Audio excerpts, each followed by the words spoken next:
تو یہ جو اللہ تعالیٰ نے نمازوں کا جو یہ رکھا ہے نا نظام، صبح جب تمہاری آنکھ کھلے پھر نماز پڑھو،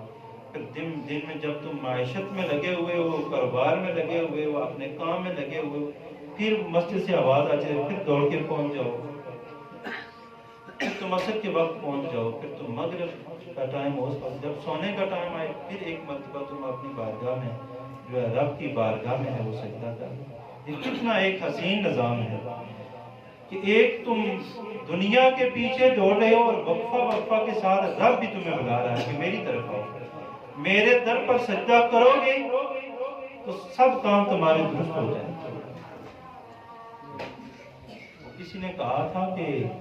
خدا کو بھول کے لوگ فکر روزی میں، خدا کو بھول کے لوگ فکر روزی میں، تلاش رزق میں، رازق کا کچھ خیال نہیں، جو دے رہا ہے